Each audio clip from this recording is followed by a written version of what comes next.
afternoon, everyone. Jill here with North Texas Vegetable Gardening, canning, recipes, a little bit of everything. Ooh, it's hot, but it's not as hot as it has been. Hoping to get a cool down next week. I'll tell you, yesterday it was kind of cloudy, off and on, and it dropped down to like 95 degrees. Way more tolerable, guys. So today we're going to talk about why we will not trellis our cucumbers anymore, and we're going to talk about the reasons why. Stay tuned.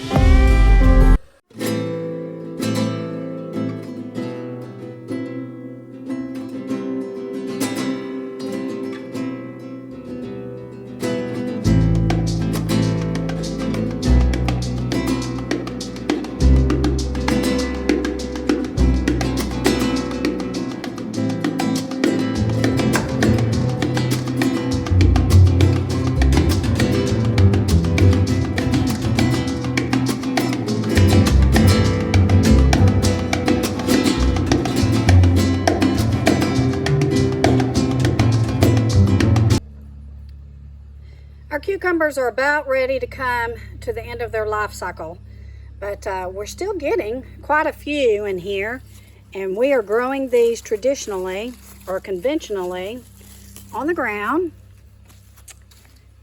And we have grown our cucumbers, guys, on a trellis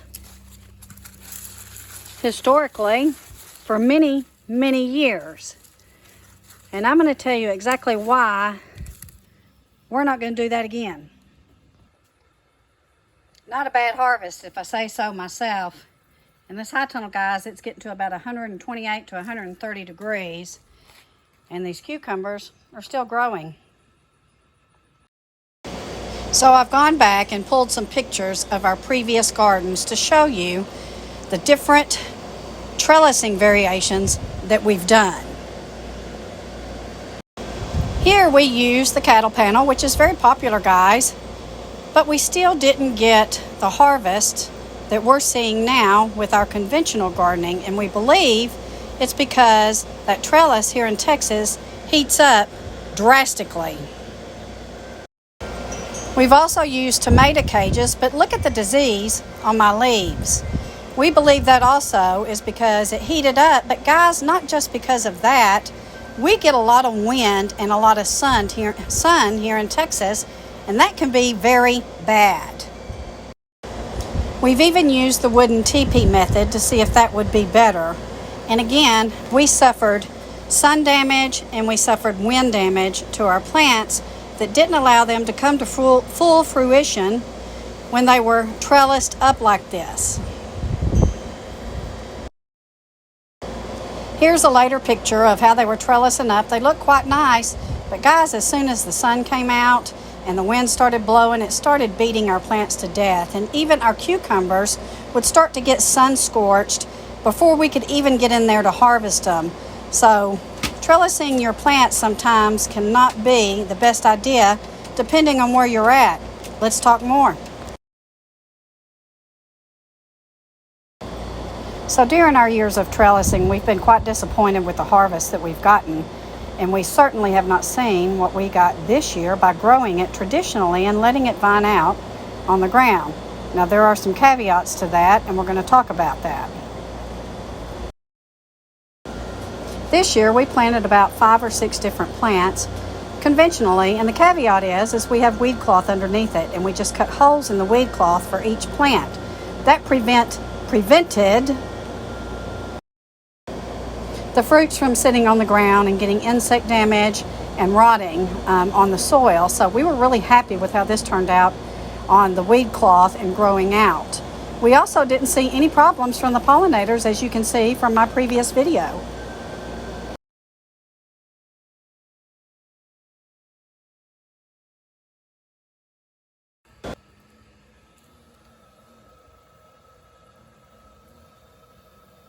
Can you see that bumblebee in there? He is pollinating away. And we have another one. Now granted, guys, this is our cantaloupes. Got me a nice one right there. But the same premise goes for cucumbers, that the pollinators have not been inhibited from finding these flowers in this high tunnel on these vines that are vining out that are conventionally planted. So here's my full harvest for this morning. Looking pretty good, and what I'll do with these guys is we're going to do that crock fermented cucumber fermented pickle recipe that I posted yesterday, and I'll put the link down below so you can go check it out. But that's exactly what we'll do with these. So we are burning up here in Texas.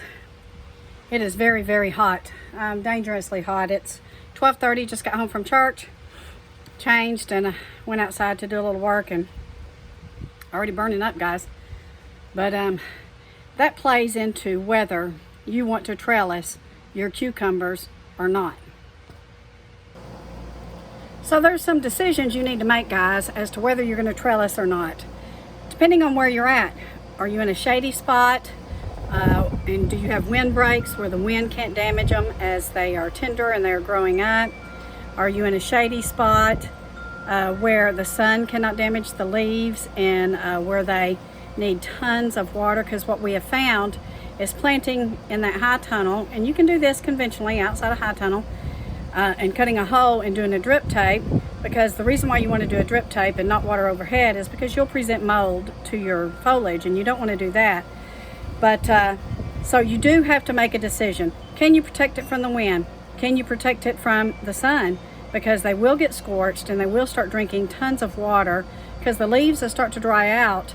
Since they're trellising up, that's another reason why we don't grow the pole beans here.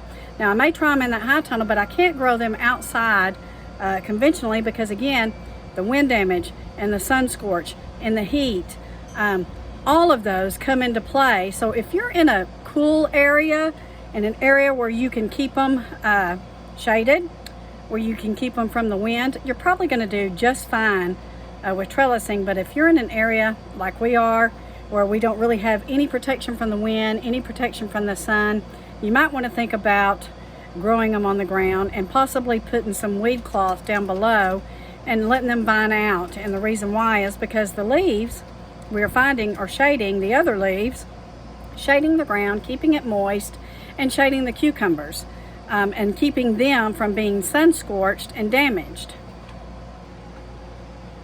Now we're not seeing a lot of insect damage either, and that's because of our regenerative soil that we're doing. And if you're interested in that, you want to go back and watch that video we posted earlier in the week of Greg talking about regenerative gardening and your soil and how important it is to make sure you have good soil, because healthy plants do not attract insects and bugs. So check that out as well. So I'm going to put two links below. I'll put the link below of the crock pot fermented cucumbers or pickles, and the link where Greg is discussing how important it is to make sure that your soil is healthy so that you can get a good harvest. So here in Texas, we will not trellis our cucumbers anymore, and we're not going to trellis our cantaloupes either, because we were doing that. But guys, we've gotten so many more cantaloupes this year as well than we have previously when we have trellised, because again, the wind damage, the sun damage, the heat just really damages the plants. So start thinking about your garden next year. Start thinking about where you're going to plant your cucumbers and your cantaloupes. We are growing the French Petite, which is from our seeds that we have harvested year over year for about 10 years. But start thinking and planning where maybe you can put your cucumbers if you're going to trellis them, and if you're not going to trellis them, start thinking about how you're going to protect them and whether or not you truly want to trellis your cucumbers. I hope this video was useful for you. If it was, please go ahead and hit that like button, hit that subscribe button. We got a lot more tips. We tend to show you on our channel what we're encountering long before you may encounter it, so we can help you maybe from some of the mistakes that we made earlier in our gardening lessons and our gardening habits. And we want to be sure and show you what we're learning. Try to be proactive. I'm not a reactive person. I want to be proactive. So that is our goal, is to show you what we're learning as we go. And guys, we're always learning. We're certainly not professionals. We're not master gardeners, but we do learn from our mistakes, and we try to tweak and we try to change our pattern so that we can do better and we can help you do better. So again, hit that subscribe button, hit that like button. Thank you all so much for watching. God bless you all. We love you. See you soon.